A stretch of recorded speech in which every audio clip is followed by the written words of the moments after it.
अवन्तिकायां विहितावतारम्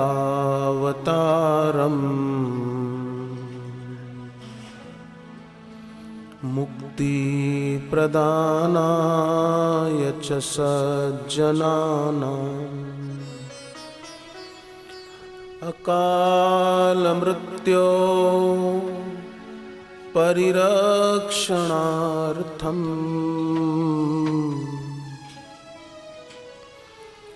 वन्दे महाकालमहासुरेशम्।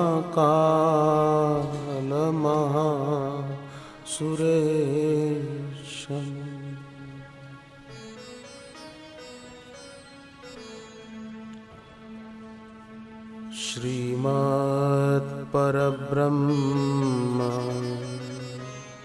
गुरुं नमामि। श्रीमत्परब्रह्म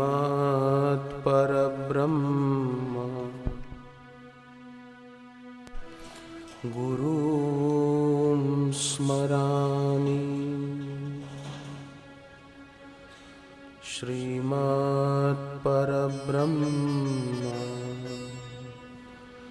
गुरुं भजामि।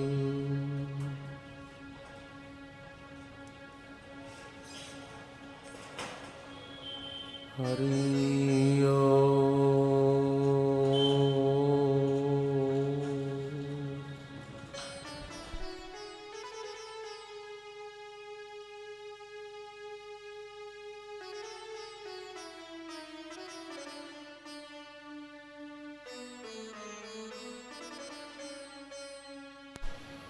हरि ओम।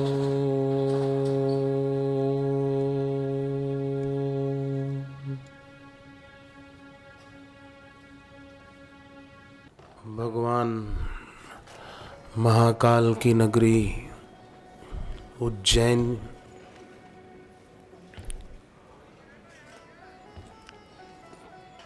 सिंहस्थ कुंभ नगरी उज्जैन में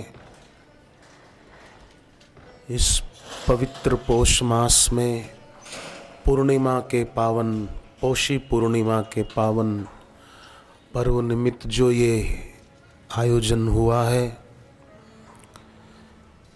इसमें जो कोई सौभाग्यशाली आए हैं उन सभी के चरणों में वंदन।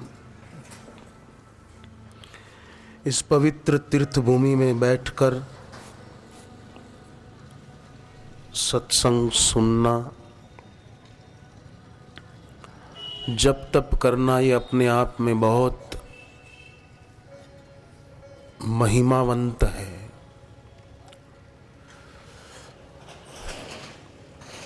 सत्संग सुनते समय भगवान राम ने लक्ष्मण जी को कहा, सुनहु तात मति मन चितलाई। हे तात सुनो, मति मन और अपने चित्त को एकाग्र करते हुए सुनते समय परीक्षक होकर नहीं पर परीक्षित होकर सुनना चाहिए। कई लोग सुनते समय परीक्षक होकर सुनते हैं, वो कोरे रह जाते हैं, और जो परीक्षित होकर सुनते हैं उनकी बुद्धि प्रतिष्ठित होती है ईश्वर में।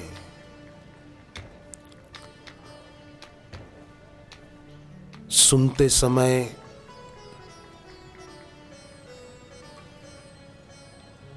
केवल कर्ण से नहीं, अंतःकरण से सुनना चाहिए, तो उस व्यक्ति का सुनना भी भक्ति हो जाता है।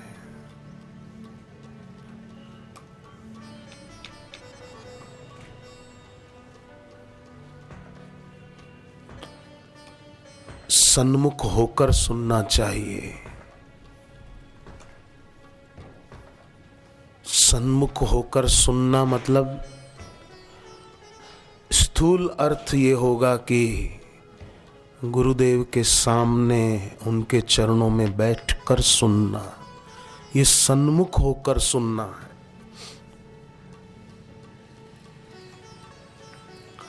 और सन्मुख होकर सुनना, उसका एक अर्थ ये भी है। गुरुदेव का सत्संग जब होता है तो देश विदेश में लोग चैनलों के माध्यम से, कोई इंटरनेट के माध्यम से भी सुनते हैं, तो वो सामने तो नहीं बैठे हैं,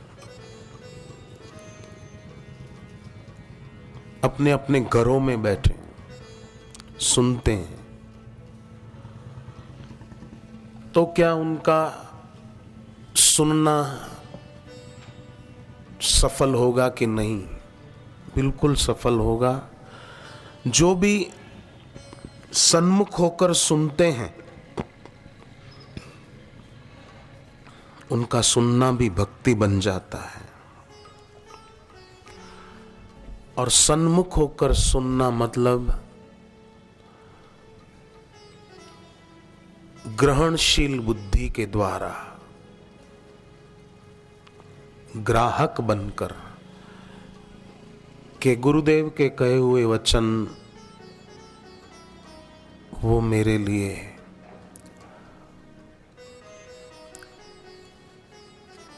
कल्याणकारी है, इस भाव से। जैसे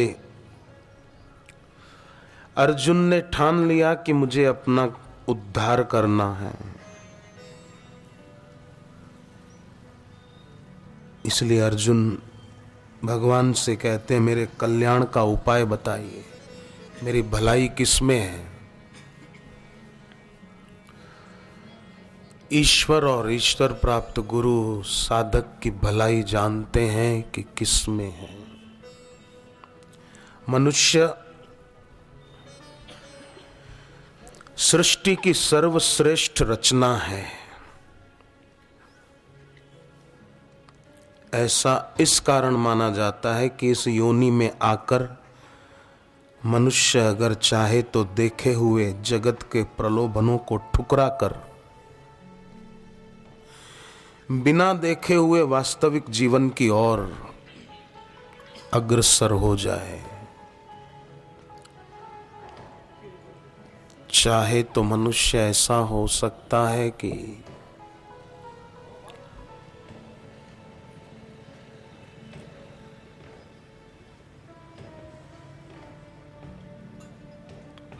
दिखने वाले दृश्यमान जगत का कोई भी दृश्य उसको आकर्षित न कर सके, ऐसा हो सकता है।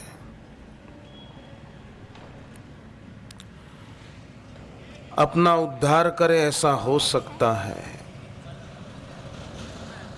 पशु और पक्षी, दूसरे जीव जंतु, ये सब सुख और दुख भोगने को बाध्य हैं, बेचारे हैं, मजबूर हैं। केवल मानव जीवन ही ऐसा है जिसमें सुख दुख से अतीत के जीवन में प्रवेश पाने के लिए स्वाधीनता मिली हुई है कि वो दुख में भी शांत रहे। जैसे समुद्र तेज धूप पड़ती है गर्मी के दिनों में, तो भी उसके पानी में कोई कमी नहीं आती है, और खूब बारिश होती है तो बढ़ता नहीं है, वो वैसा ही रहता है। आपूर्यमाणम अचलम प्रतिष्ठम।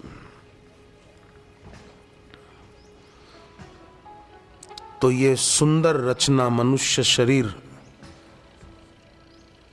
रचयिता की अहेतु की कृपा का प्रसाद है।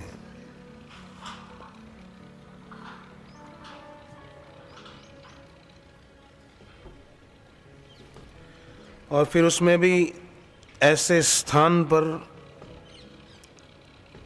सद्गुरु के संग का अवसर मिले, ये और भी बड़े भाग्य की बात है।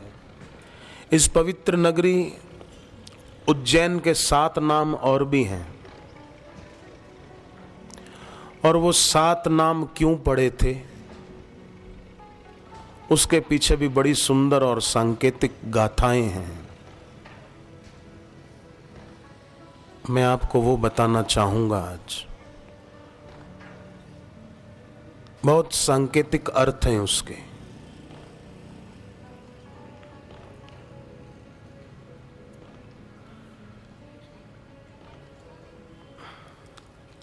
सद्गुरु के सानिध्य में सुने हुए ईश्वर पर भोग और मोक्ष न्यौछावर करने वाले जो भक्त होते हैं, न सांसारिक भोग चाहते हैं न मोक्ष चाहते हैं,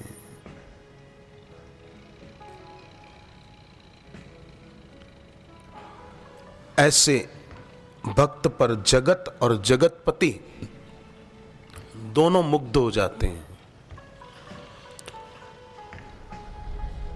मनुष्य वही श्रेष्ठ है जिसका जीवन जगत के लिए भी काम आए और जगदीश्वर के लिए भी काम आए।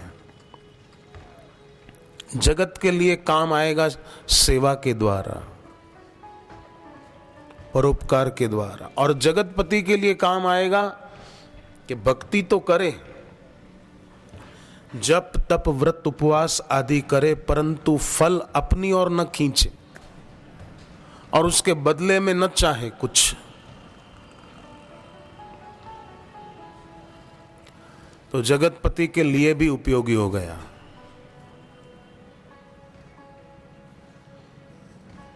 यज्ञ करते हैं ना, तो ओम अग्नये स्वाहा इदम अग्नये नमः, ओम इंद्राय स्वाहा इदम इंद्राय नमः, ओम प्रजापतये स्वाहा इदम प्रजापतये नमः। इसमें मेरा कुछ भी नहीं है। मुझे जो मिला वो देने वाले की कृपा से मिला। मैं देने वाले को अपना मानूं, मिली हुई चीज को अपनी न मानूं।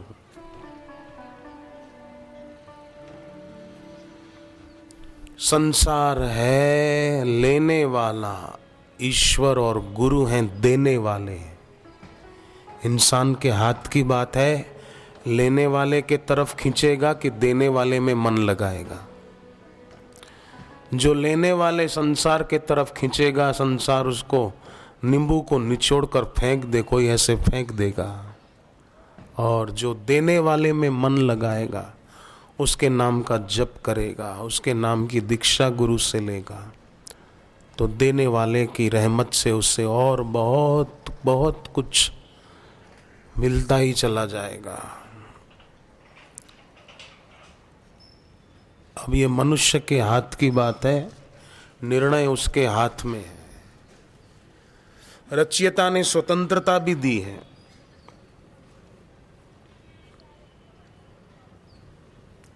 परंतु कई लोग सत्संग जिनको नहीं मिल पाता, सद्गुरु की शिक्षा दीक्षा नहीं मिल पाती, वो लोग निज विवेक का अनादर करके,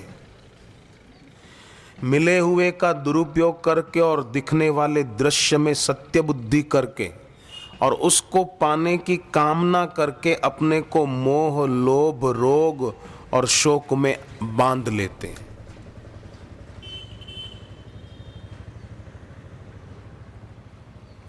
एक महिला का अपनी बेटी में बहुत मोह था, इतना मोह कि बेटी को न सत्संग में ले जाए न भक्ति के संस्कार दे, बस तू पढ़ाई लिखाई करके बड़ी बन जा, बड़ी अफसर बन जा, बड़ी अधिकारी बन जा।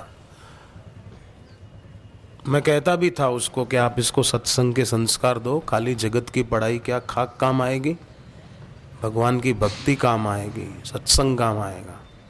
नहीं मानी बात। उसकी बेटी एक मुस्लिम युवक से शादी करके भाग गई, लव मैरिज कर लिया। जितना महत्व ईश्वर को देना चाहिए उतना महत्व अगर दुनिया की चीज़ों को और उसकी पढ़ाई लिखाई को ही दिया और भगवान को नहीं दिया, तो ये दुनिया की चीज़ें और डिग्रियां रुलाने के सिवाय और दूसरा काम कुछ भी नहीं करती है। संसार है लेने वाला, ईश्वर है देने वाले।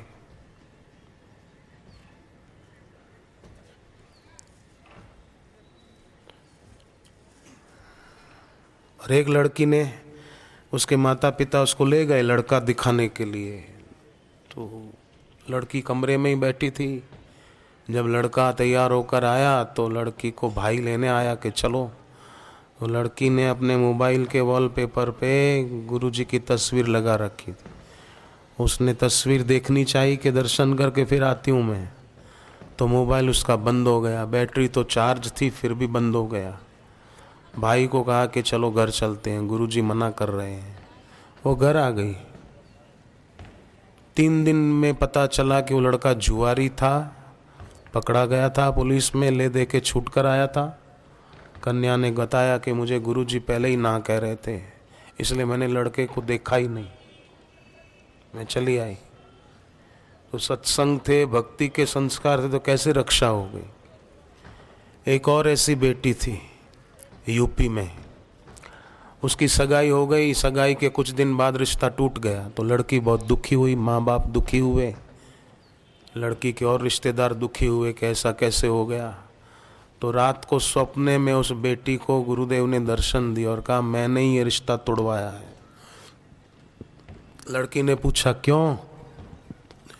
गुरुदेव ने कहा अगर वहाँ तेरी शादी होती तो सीता जी की तो एक बार अग्नि परीक्षा हुई थी, तेरी रोज अग्नि परीक्षा होती और तू रोती ही रहती, इसलिए मैंने तोड़ दिया रिश्ता। देखना तेरा रिश्ता अच्छे घर में होगा। फिर कुछ महीनों के बाद उसका रिश्ता बहुत अच्छे घर में हुआ, अभी वो सुखी है, उसका पति भी दीक्षा लेने आया, अभी एक संतान भी है। तो सत्संग भक्ति ये कल्याणकारी है। केवल जगत की पढ़ाई लिखाई कोई महत्व देना नहीं। मैं कहता हूँ पढ़ो लिखो, पर सत्संग को, जप को, सेवा और सुमिरन को, इसको प्राथमिकता देनी चाहिए। तो संसार है लेने वाला, ईश्वर है देने वाले। लोग निज विवेक का अनादर कर देते हैं, मिले हुए का दुरुपयोग कर देते हैं, दिखने वाले दृश्य की कामना करते रहते हैं, मिले हुए में ममता करते रहते हैं, मेरा है मेरा है मेरा है। फिर भी ईश्वर और ईश्वर प्राप्त गुरु अपनी कृपा दृष्टि हम पर से हटाते नहीं। ऐसी ऐसी परिस्थितियां भेजते हैं कि हम राग मुक्त हो जाएं, ताकि हमारा किसी में राग आसक्ति न रहे। ऐसी परिस्थितियां भेजते हैं, क्योंकि कोई भी परिस्थिति हमेशा हमारी आसक्ति और राग मिटाने के लिए ही आती है, ताकि हमारी भक्ति बढ़े और हमारा इसी जीवन में कल्याण हो जाए। पर समझ जिसकी कम है, वो व्यक्ति शरीर आदि वस्तुओं को अपना मानकर चिंतातुर शोकातुर होते रहते हैं। पर साधक जानते हैं कि इनसे मेरा नित्य संबंध नहीं है। जिससे समस्त सृष्टि उत्पन्न हुई है उससे मेरा नित्य संबंध है। मैं उसी को अपना मानूं, मिली हुई चीजों को अपनी क्यों मानूं। इस प्रकार साधक सत्संगी वो ऊंचा उठता जाता है। इसलिए कबीर जी और संत तुलसीदास जी ने सत्संग की महिमा गाते हुए कई वचन लिखे, जिसका पाठ हम लोग करेंगे। जिनको पत्रिका नहीं मिली है सेवादारी उनको पहुंचाने की। सुख की इच्छा से बचना नहीं चाहते हैं, सुख की इच्छा ही दुखों को लाती है। सिक्के का एक पहलू चाहे और दूसरा न चाहे, ये हो ही नहीं सकता। सिक्के का एक पहलू चाहता है तो दूसरा मिलेगा ही। सुख चाहता है संसार का तो फिर दुख भी आएगा ही। परंतु जो सत्संगी हो पाता है, सुख की इच्छा से मुक्त होने के रास्ते पर चलता है, क्योंकि वो जानता है कि करना हमारे हाथ में है, होना भगवान के हाथ में है। समझदारी इसी में है कि होने के बारे में चिंता न करे, क्योंकि होना जिसके हाथ में है वो परम हितैषी है। जो होगा अच्छा ही होगा। होना जिसके हाथ में है वो भगवान हितैषी हैं। हम लोगों पर ईश्वर का प्रभाव पड़े, ये है साधन, और हम लोगों पर संसार के भोगों का प्रभाव पड़े कि ये ऐसा करता है मैं भी करूं, ये ऐसा बढ़िया खाता है इस होटलों में मैं भी खाऊं, ये ऐसी कार खरीद लाया मैं भी लाऊं, इसने ऐसा मकान बनाया मैं भी बनाऊं। अगर हमारे पर संसार के भोगों का प्रभाव पड़ता है तो यह है असाधन, दुखदाई। और हमारे पर ईश्वर का प्रभाव पड़े, यह है सुखदाई, आनंददायी। अब मनुष्य के हाथ की बात है कि वो भविष्य में दुख को इकट्ठा करे या दुख को बढ़ाने का उपाय करे या सच्चे सुख को बढ़ाने का, पाने का उपाय करे। इंसान के हाथ की बात है। किसी समय में इस उज्जैन नगरी का एक नाम था कनक श्रृंगा। उज्जैन के अलावा 7 नाम इसके और बताए हैं स्कंद पुराण में। कनक श्रृंगा। एक बार भगवान ब्रह्मा जी और शिव जी इस उज्जैन नगरी में पधारे थे।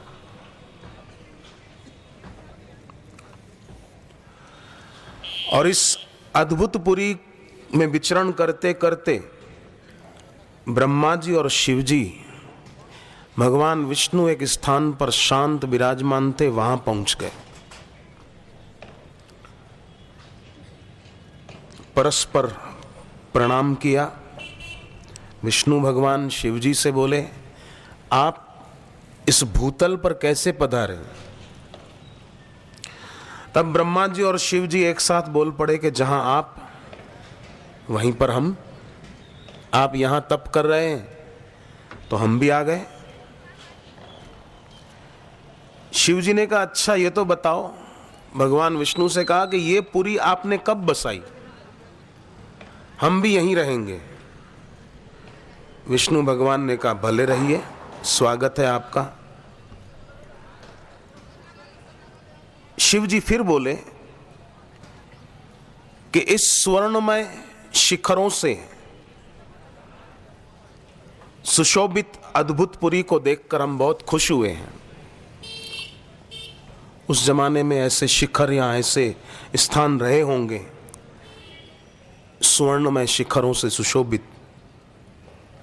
शिव जी ने कहा, हमें बहुत अच्छा लगा ये नगर। विष्णु जी बोले, ठीक है, आपने स्वर्णमय शिखर वाली पुरी इसको बताया, हम इसका नाम कनक श्रृंगा रखते हैं। तो किसी काल में इस उज्जैन का एक नाम कनक श्रृंगा भी था। अब ध्यान देने की बात यह है कि गुरु जिन्होंने ईश्वर का तत्व रूप से साक्षात्कार किया, उनके लिए कहा जाता है गुरुर ब्रह्मा गुरुर विष्णु गुरुर्देवो महेश्वरा। ब्रह्मा जी का कार्यक्षेत्र अलग है, विष्णु भगवान का अलग है और भगवान शिव जी का कार्यक्षेत्र अलग है, पर सद्गुरु इन तीनों का काम एक साथ करते हैं। ब्रह्मा जी सृष्टि उत्पन्न करते हैं, गुरु शिष्य के हृदय में सद्गुणों की, सदाचार की सृष्टि उत्पन्न करते हैं। विष्णु भगवान पालन करते हैं, गुरु भी अपने सत्संग के द्वारा शिष्य को पुष्ट करते हैं। शिव जी संहार करते हैं, पर संहार करते मतलब मार देते नहीं। शिव जी संहार करते मतलब गुरु रूप में, सदगुरु के रूप में वो हमारे दिल दिमाग में छाई हुई जगत की सत्यता का संहार करते हैं और जगदीश्वर की सत्यता का अनुभव कराते हैं। पर मूढ़ लोगों ने स्थूल अर्थ ले लिया और फिर कई लोग शिवरात्रि पर भांग घोटते हैं और बोले भगवान भोलानाथ को भांग बहुत प्रिय है। तो भगवान शिव जी ने जहर भी पिया था, जरा पी के दिखा तू टिक20 की बोतल। शिव जी ने जहर भी पी लिया था और बोले भांग तो शिव जी का प्रसाद, तो जहर किसका प्रसाद है, वो पी जाओ। अपनी इच्छा वासना की पूर्ति के लिए लोग देवी देवताओं का नाम दे देते हैं।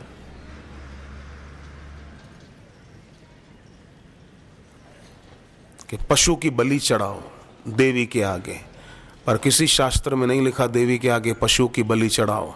देवी के आगे बलि चढ़ानी है तो काम, क्रोध और लोभ रूपी पशुता की बलि चढ़ाओ। ये पशुता है, अति क्रोध, लोभ पशुता है।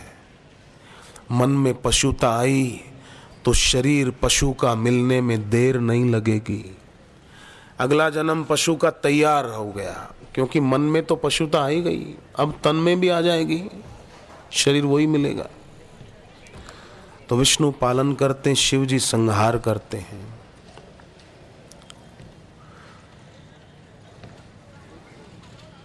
गुरुर ब्रह्मा गुरुर विष्णु गुरुर्देवो महेश्वरा। गुरु अपने शिष्य को वो शिखरता प्रदान करते हैं जिससे जीवन में शिष्य कभी बिखरे नहीं। गुरु का शिष्य बिखरता नहीं है, निखरता है, शिखरता पाता है। अगर परीक्षक होकर नहीं परीक्षित होकर सुने, निर्णायक होकर नहीं निष्ठावान होकर के सुने, आस्थावान होकर के सुने। इस उज्जैन नगरी का एक दूसरा नाम कुशस्थली बताया। कुशस्थली, एक बार भगवान ब्रह्मा जी सृष्टि की रचना करके भगवान विष्णु के ध्यान में बैठे थे, शांत। अचानक भगवान विष्णु जी आए और कहा कि आपने बहुत उत्तम रीति से ध्यान किया, इसलिए मैं आया हूं। साधक भी, सत्संगी भी गुरु के द्वारा दीक्षित होकर जब जब ध्यान साधना जप तप आदि करता है तो उसे भगवतीय सहायता, सद्गुरु की सहायता मिलती ही है। पर कोई होना चाहिए दृढ़ता से बैठने वाला। ब्रह्मा जी ने कहा, प्रभु आपके सहयोग के बिना सृष्टि की रचना तो हो गई, पर आपके सहयोग के बिना इस सृष्टि की स्थिरता असंभव है। तब विष्णु भगवान बोले कि ठीक है, कोई ऐसा शुद्ध मंडल, कोई शुद्ध स्थान बताओ जहां पर स्थिरता से स्थित होकर मैं जगत की रक्षा कर सकूं। ब्रह्मा जी ने एक मुट्ठी कुश की लेकर बिछा दी और विष्णु भगवान को कहा कि आप यहीं पर विराजो, ये पवित्र स्थान है, कुश पवित्र है, आप इस पर बैठो। तो इसका नाम कुशस्थली पड़ा। तो जिसका हृदय पवित्र होता है, कुश की तरह, जगत की वासनाओं से शून्य, मिले हुए में ममता नहीं और न मिली हुई चीजों की कामना नहीं जिस दिल में, और देह में अहमता नहीं, उसका हृदय कुश की तरह पवित्र है। वहां भगवान विराजते हैं। उसका हृदय भी ऐसा कुश स्थली बन जाता है जहां भगवान जागृत रूप में, प्रगट रूप में निवास करते हैं। उसे दुखों से, मुसीबतों से, झंझटों से, कष्टों से बचाते हैं। फिर उसे दूसरे किसी का सहारा नहीं लेना पड़ता है। फिर से सुन लें, मिली हुई वस्तु की ममता नहीं, न मिली वस्तु की कामना नहीं और देह में अहमता नहीं, तो उसका हृदय पवित्र हो गया। जैसे विष्णु भगवान कहते हैं ब्रह्मा जी को, मुझे ऐसा पवित्र मंडल स्थान बताओ जहां स्थिरता से स्थित होकर मैं जगत की रक्षा करूं। तो जिसने अपना हृदय ऐसा पवित्र बना लिया, ममता से रहित, कामना से रहित, वहां कदम कदम पर उस भक्त की रक्षा होती है। तीसरा नाम इसका अवंतीपुरी बताया है। एक बार दैत्यों से पराजित होकर देवता गुफाओं में आकर छुप गए। देखा वहां ब्रह्मा जी पहले से विराजमान है, तपस्या कर रहे हैं। तप तो हर व्यक्ति को करना ही चाहिए, और तप कौन सा करे? कोई गुफा में बैठकर नहीं। उद्वेग पैदा करे ऐसा वाक्य घर पे कभी न बोले, तो ये उसकी तपस्या ही है, वाणी संबंधी तपस्या। घर पे रहे पर किसी के मन में दुख हो, परेशानी हो, ऐसा वाक्य न बोले। मन के भावों की शुद्धि रखे, ये मन संबंधी तप घर बैठे कर सकते हैं। कोई पद्मासन बांधने की जरूरत नहीं है, और आज के ज़माने में सब पद्मासन बांधकर ज़्यादा देर बैठ भी नहीं पाते। कोई बैठ भी लेते हैं तो जब तक 10 लोगों को बताते नहीं तब तक चैन नहीं पड़ता। मैं 3 घंटे पद्मासन में बैठ जाता हूँ। मेरे को एक आदमी मिला, बोले मैं 3 घंटे पद्मासन में बैठ सकता हूँ, 3 घंटे सिद्धासन में बैठ सकता हूँ। मैंने कहा ठीक है, तू अभी तो बैठ जा कहीं शांति से। चैन नहीं पड़ता बताए बिना। कई लोग उपवास करते हैं तो 10 लोगों को बताएंगे नहीं तब तक चैन नहीं पड़ेगा। मैंने सुबह से खाया नहीं है, मैंने सुबह से खाया नहीं। तो तुझे किसने मना किया था? तू मत खा, पर आदत, मैंने खाया नहीं है, हमने सुबह से नहीं खाया है, हमने पानी भी नहीं पिया, तो पी जा 1 लीटर बोतल पानी पूरी। हमने पानी नहीं पिया है, हमने खाया नहीं है, हमने 4 दिन से नहीं खाया है। तो नासमझियां बहुत सारी पाल रखी हैं। देवताओं ने देखा ब्रह्मा जी समाधि में बैठे हैं। ब्रह्मा जी के आगे अपनी बात बताई कि दैत्यों के द्वारा हम पराजित हुए हैं। दैवी शक्ति और आसुरी शक्तियों के बीच अपने अंतर्मन में भी द्वंद्व चलता ही रहता है, और कभी कभी आसुरी शक्तियां, आसुरी दुर्गुण विजेता होते हुए दिखते हैं, दैवी शक्तियां हारती हुई दिखती हैं। मन की चंचलता यथावत बनी रहती है, न मिली वस्तुओं की कामना बनी रहती है। तो क्या करें कि देवताओं ने ब्रह्मा जी को कहा, जब के दैत्यों ने मुझे हरा दिया हमको, तो ब्रह्मा जी ने तप करने को कहा। फिर सब मिलकर शिव जी के पास आए।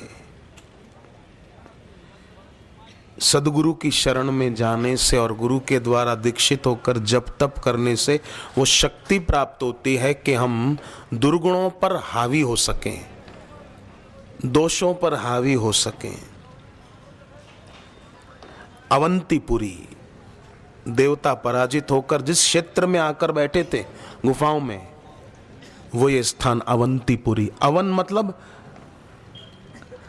अवन का अर्थ होता है रक्षण, जिस स्थान पर बैठने से रक्षा हो सके। देवताओं ने कभी इस स्थान में बैठकर दैत्यों से रक्षा पाई थी, इसलिए इसका नाम अवंतीपुरी। अवन हो, अवन माने रक्षा हो सके। सदगुरु के सानिध्य में, सदगुरु के मार्गदर्शन में शिष्य, भले स्थान बाहर कोई भी हो, कोई साधक उज्जैन में रहते हैं, कोई इंदौर में रहें, कोई देवास में रहें, कोई कहीं रहें, पर सदगुरु के मार्गदर्शन में गुरु ने जो ज्ञान दिया उसके अनुसार अपना जीवन बनाया, तो वो जहां भी रहता है अवंतीपुरी में रहता है। वो अवन, अवन माने जहां रक्षण हो। तो देवताओं को किसी काल में यहां रक्षण प्राप्त हुआ था। ब्रह्मा जी ने कहा तप करो, तप किया। शिव जी प्रसन्न हुए, विष्णु जी प्रसन्न हुए, और विष्णु भगवान ने कहा कि तुम लोग इसी अवंतीपुरी में रहकर कुछ समय तक तप करो, तुम्हारा थोड़ा सा पुण्य महापुण्य में बदल जाएगा। तो इस अवंतीपुरी में रहकर उन्होंने कई वरदान पाए। यहाँ रहकर जो थोड़ा भी जप तप करते हैं उसका पुण्य महापुण्य में बदल सकता है, अगर निष्कामता पूर्वक, श्रद्धा पूर्वक इस स्थान में रहकर जप तप पाठ आदि करें। तो बाहर से जो आए हैं सत्संगी, वो इस स्थान का लाभ उठाएं। यहाँ रहकर जप पाठ मौन आदि का आश्रय लेकर खूब भगवत संबंधी पुण्य कमाएं। रुपया कमाते हैं तो उससे कोई भी चीज खरीद सकते हैं, पर भगवत संबंधी पुण्य कमाएंगे हम ज़्यादा से ज़्यादा, तो रुपयों से दुनिया की चीज़ें खरीद सकते हैं। इस दैवी संपदा से देव की प्राप्ति कर सकते हैं, ईश्वर की प्राप्ति कर सकते हैं, पूर्ण गुरु की पूर्ण कृपा की प्राप्ति कर सकते हैं। तो तीसरा नाम इसका इस प्रकार अवंतीपुरी पड़ा है। चौथा नाम उज्जैनी, उज्जैन बोलते हैं शॉर्ट में, उज्जैन, बाकी उज्जैनी। तुलसीकृत रामायण में उज्जैनी नाम है।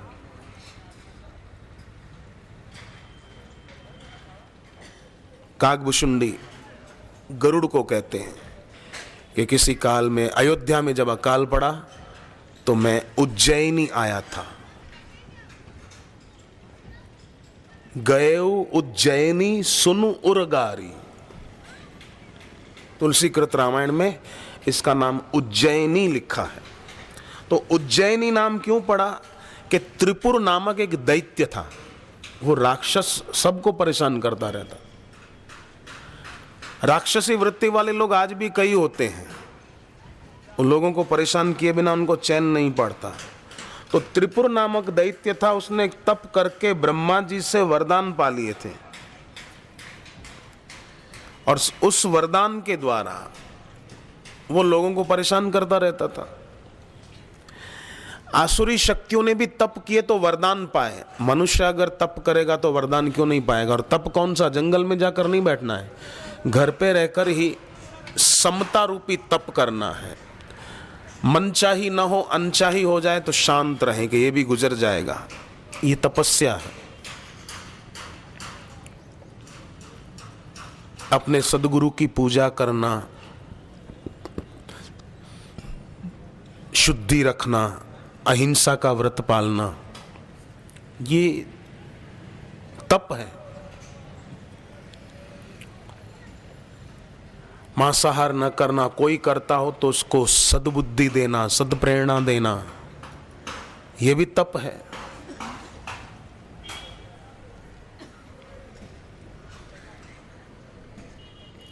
बेटे बेटियों को अच्छे संस्कार देना, पड़ोस के बच्चे बच्चियों को बाल संस्कार जैसी पुस्तक पढ़ने के लिए देना, ये तप है। करें ये तपस्या, करें ये सेवा रूपी तप, सबका भला हो, सबकी उन्नति हो। वो अच्छे भले घर की युवती, सत्संग के संस्कार नहीं मिले ठीक से तो धर्म बदल दिया अपना, हिंदू थी इस्लाम धर्म कबूल कर लिया, मुस्लिम लड़के से शादी कर ली। मां ने तो बेटी गंवाई, पर हिंदू धर्म का एक दुश्मन और बढ़ गया।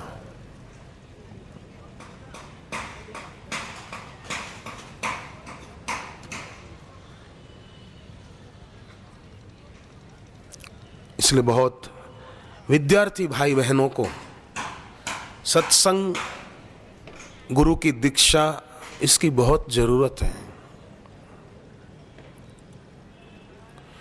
मैं कहता रहता हूं कि जहाज बहुत स्पीड से जा रहा था, अंदर एयर होस्टेस ने पैसेंजरों को सूचना दी कि एक बहुत बुरी खबर है, दिशा सूचक यंत्र खराब हो गया है, जिसके कारण पता नहीं चल रहा है कि हमें कहाँ जहाज उतारना और किस दिशा में हम जा रहे हैं, कुछ पता नहीं चल रहा है। पर एक अच्छी खबर है, और वो ये कि हम जहाँ भी जा रहे हैं बहुत स्पीड से जा रहे हैं, बहुत तेजी से जा रहे हैं।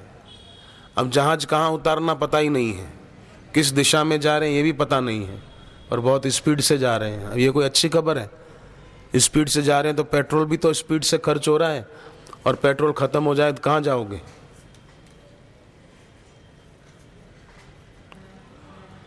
तो विज्ञान ने लोगों को गति तो खूब दी है पर दिशा नहीं दी, इसलिए कई भटक जाते हैं बेचारे।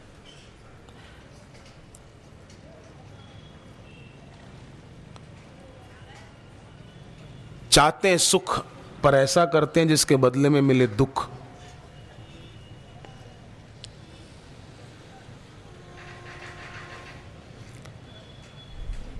जो युवक, जो युवतियां कॉलेज में किसी के चक्कर में पड़कर उसके नश्वर शरीर में अपने प्रेम को बांधते हैं, वो ऐसे हैं कि कांटे बो रहे हैं और सोच रहे हैं कि हमको सुगंध मिलेगी। कांटे कभी सुगंध नहीं दे सकते, कांटे हमेशा जख्म दिया करते हैं। कांटे कभी सुगंध नहीं देंगे, जब भी देंगे तो चुभन और जख्म, इसके सिवाय और कुछ नहीं देंगे।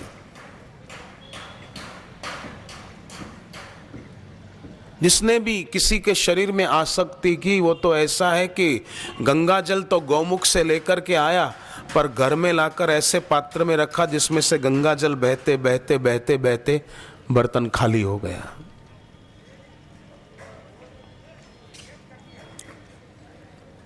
गंगा जल तो फिर से भी आदमी भर के ला सकता है। 2-4 दिन यात्रा करता हुआ हरिद्वार से गौमुख चला जाए तो भर के ले आएगा, हरिद्वार से ही भर के ले आएगा। एकदम शुद्ध लाना चाहे तो गौमुख जाके ले आएगा, गंगोत्री से ले आएगा। पर मनुष्य शरीर पूरा हो गया, आयु बीत गई, कहां से लाएगा, कैसे पाएगा?